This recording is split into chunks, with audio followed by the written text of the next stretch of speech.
ভাতের পাতে যদি এই রকম একটা তরকারি থাকে, সত্যি বলছি বন্ধুরা, এই তরকারি দিয়ে কিন্তু আপনাদের এক থালা ভাত খাওয়া হয়ে যাবে।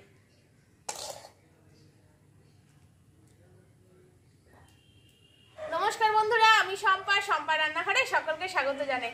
আজ দেখুন বন্ধুরা, নিয়ে চলে এসেছি শালুক ফুল। এই শালুক ফুলের ডাঁটিগুলো কিন্তু শরীরের জন্য খুবই উপকারী। তো এই শালুক ফুলের ডাঁটি দিয়ে আর কুচো চিংড়ি দিয়ে আজকে দুর্দান্ত স্বাদের একটা রেসিপি আপনাদের সাথে শেয়ার করব। তো চলুন, আপনারা ভিডিওটা কিন্তু স্কিপ না করে সম্পূর্ণ দেখবেন। চলুন শুরু করে দিই এই রেসিপিটা। প্রথমেই দেখুন, অনেকেই শালুক ফুলের ডাঁটি ছাড়াতে পারে না। ছোটবেলায় তো এই ডাঁটিগুলো দিয়ে বন্ধুরা আমরা হাতে করেই এক রকমের মালা করতাম। তো আপনাদেরকেও করে দেখাচ্ছি, দেখুন কিরকম হয়। আর এটা ছাড়ানো কিন্তু খুবই ইজি। এই যে এইরকম আঁশগুলো এই যে হাতের সাথে নিয়ে এরকম করে ছাড়িয়ে দিলে এরকম করে ছাড়িয়ে যাবে। আর হাতে করেই কিন্তু এটা ছাড়ানো হয়ে যায়। ব্যাস, পুরো আঁশটা ছাড়ানো হয়ে গেল। এবার এরকম খালি করে টুকরো টুকরো করে নেবেন।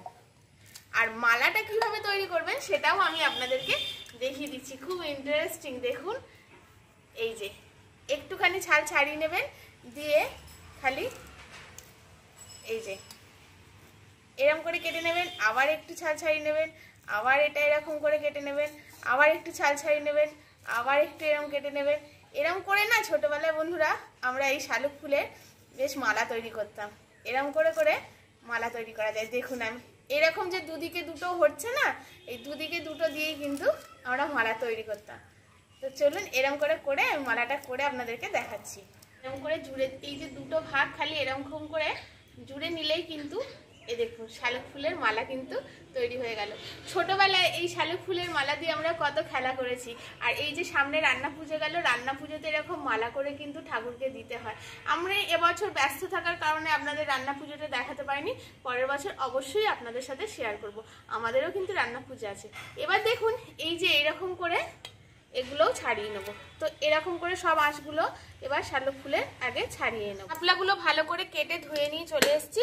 আর এখানে উনুন জ্বালিয়ে বসিয়ে দিয়েছি কড়াই দিয়ে দেবো সর্ষের তেল। তেলের মধ্যে দিয়ে দেবো কয়েকটা কালো জিরে ফোড়ন, একটা কাঁচা লঙ্কা চিড়ে দিয়ে দেবো। আপনারা যেরকম ঝাল খান সেরকম দিতে পারেন। আর দিয়ে দেবো একটা মিডিয়াম সাইজের পেঁয়াজ কুচি করে অল্প ভেজে নিয়েছি। এবার দিয়ে দেবো এই লবণ হলুদ মাখিয়ে চিংড়ি মাছগুলো দিয়ে এবার চিংড়ি মাছগুলোকে ভালো করে এর সাথে ফ্রাই করে নেব। খুবই সহজ, আর গরম ভাতের সাথে তো এত সুন্দর খেতে লাগে বন্ধুরা, আপনারা না বানিয়ে খেলে বুঝতে পারবেন না।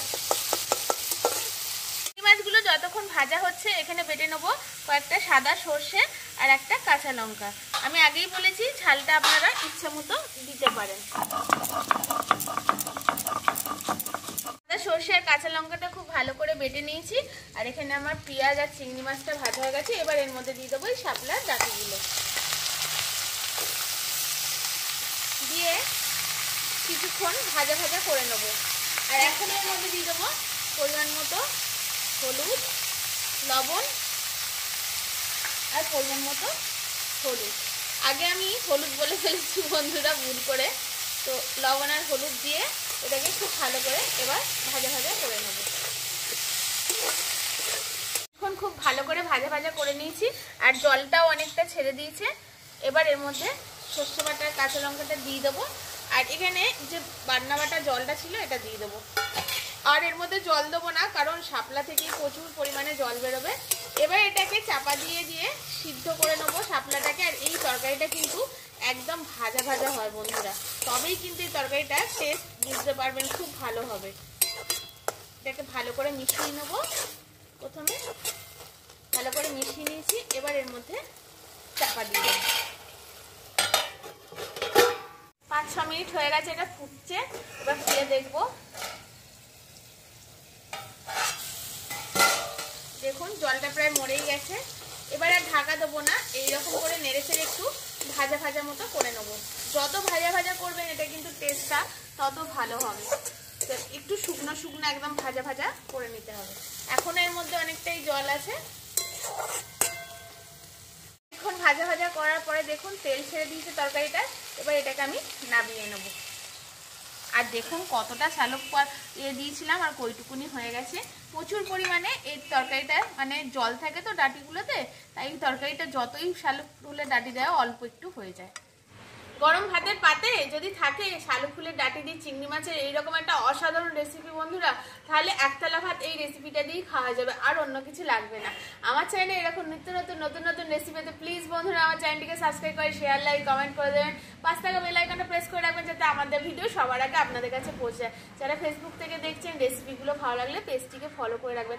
আজকের মতো আসি বন্ধুরা, আজকের মতো টাটা। সবাই খুব সুস্থ থাকবেন, ভালো থাকবেন, সাবধানে থাকবেন, আর বানিয়ে খাবেন এরকম নিত্য নতুন রেসিপি।